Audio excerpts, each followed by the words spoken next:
कभी महसूस किया है कि हमारी जेब पर एक अनदेखा सा वजन है, एक ऐसा प्रेशर जो हमसे बार बार पूछता है, लोग क्या कहेंगे।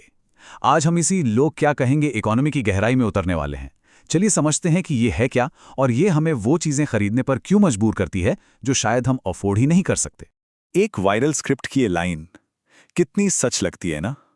भाई तू फोन का मालिक नहीं है, फोन तेरा मालिक है। ये कोई मजाक नहीं है, ये उस ईएमआई ट्रैप की हकीकत है जिसमें आज न जाने कितने लोग फंसे हुए हैं। और बस यहीं से हमारी आज की कहानी शुरू होती है। तो कहानी का पहला चैप्टर आकर्षण। ये वो सफर है जहां पहली सैलरी की खुशी कब पहली ईएमआई के बोझ में बदल जाती है पता ही नहीं चलता। यहां हम समझेंगे उस मॉडर्न प्रॉब्लम को जिसे लाइफस्टाइल इन्फ्लेशन कहते हैं, मतलब एक ऐसी जिंदगी जो असल में कर्ज पर चल रही है। अब जरा सोच में आए इस बदलाव को देखिए। पहले क्या होता था? सैलरी बढ़ी तो खुशी होती थी, अरे वाह अब मैं 10,000 रुपये और बचा सकता हूं। और आज सैलरी बढ़ी तो एक्साइटमेंट होती है, वाह अब मैं फाइनली वो 40,000 वाला फोन ईएमआई पर ले सकता हूं। हमारी लग्जरी हमारी जरूरत कब बन जाती है हमें एहसास तक नहीं होता। और ये आंकड़ा दिखाता है कि ये प्रॉब्लम कितनी बड़ी हो चुकी है। इंडिया में आज कुल घरेलू कर्ज का लगभग 55% सिर्फ और सिर्फ कंजम्पशन के लिए है, मतलब पर्सनल लोन, क्रेडिट कार्ड वगैरह। ये कर्ज घर बनाने या जमीन खरीदने जैसे एसेट के लिए नहीं, बल्कि चीजें खरीदने के लिए लिया जा रहा है। ये एक बहुत बड़ा और सच कहूं तो काफी चिंताजनक बदलाव है। तो ठीक है, हम ये सब करते हैं, पर सवाल ये है कि क्यों? चलिए अब जरा इसके पीछे की साइकोलॉजी को समझते हैं। आखिर हम उन चीजों के पीछे क्यों भागते हैं जिनकी हमें शायद असल में जरूरत भी नहीं? जवाब हमारी दौलत और स्टेटस दिखाने की एक बहुत गहरी इच्छा में छिपा है। इस चीज के लिए ना एक बहुत ही फैंसी टर्म है जो आज से 125 साल पहले 1899 में दिया गया था, कंस्पिक्यूअस कंजम्पशन, यानी दिखावे की खपत। इसका सीधा साधा मतलब है जरूरत से ज्यादा महंगी चीजें खरीदना सिर्फ इसलिए ताकि दुनिया को अपनी आर्थिक ताकत और सोशल स्टेटस दिखाया जा सके। तो ये होता कैसे है? इसके पीछे ना 3 बड़े साइकोलॉजिकल कारण हैं। पहला, हम अपनी पहचान पूरी करने के लिए चीजों का इस्तेमाल करते हैं, जैसे खुद को क्रिएटिव दिखाने के लिए लेटेस्ट एप्पल प्रोडक्ट्स खरीदना। दूसरा, हम उस ग्रुप का हिस्सा दिखने के लिए चीजें खरीदते हैं जिसमें हम शामिल होना चाहते हैं।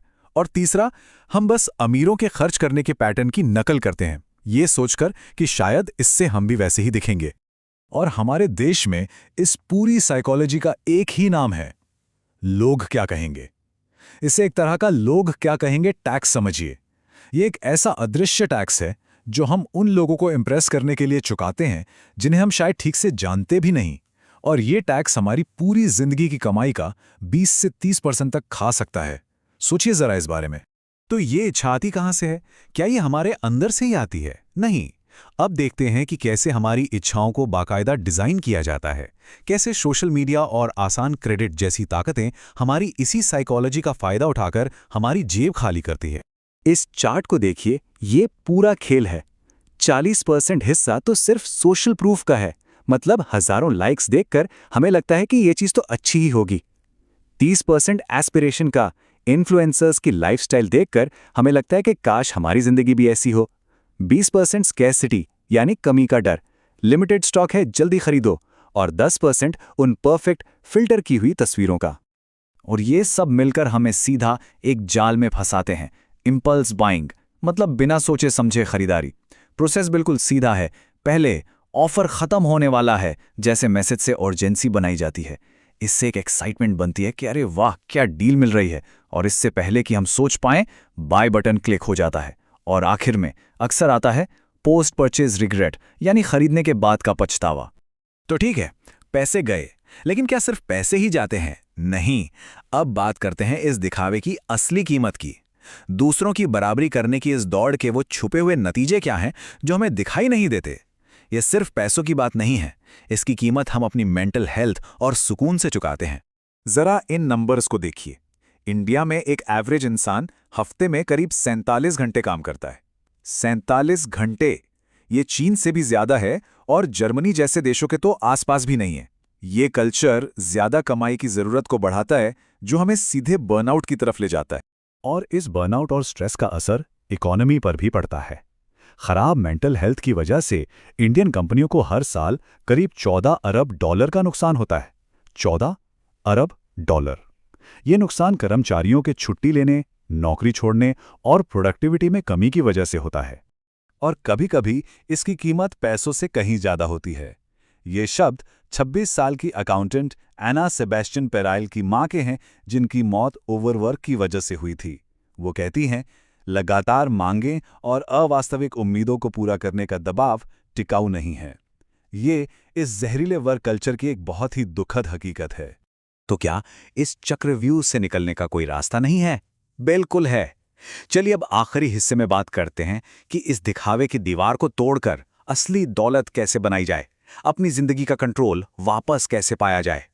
यहाँ एक बहुत ही सिंपल लेकिन जबरदस्त नियम है। इसे कहते हैं 5 का नियम। अगर आप किसी चीज को 5 बार कैश में नहीं खरीद सकते तो इसका मतलब है कि आप उसे एक बार भी अफोर्ड नहीं कर सकते। ये एक छोटा सा नियम किसी भी बड़ी लग्जरी खरीद से पहले आपको सच्चाई का आईना दिखा सकता है। तो बिना कंगाल हुए पैसों को एंजॉय कैसे करें?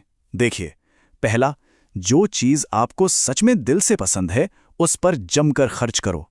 दूसरा, जिन चीजों से आपको कोई फर्क नहीं पड़ता उन पर बिना सोचे कटौती करो। तीसरा, चीजों के बजाय एक्सपीरियंस खरीदो।